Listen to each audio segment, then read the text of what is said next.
So, of course, my cough is getting better as I scheduled my visit to the allergy specialist for May the 8th, and I knew this was going to happen, but I'm still going because this happens every year. So, I want to see if they have any suggestions to see what I can take.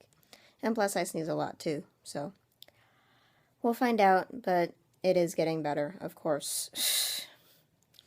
Who knew that random meds would help, or allergy medication would just help, but whatever, I'm still going.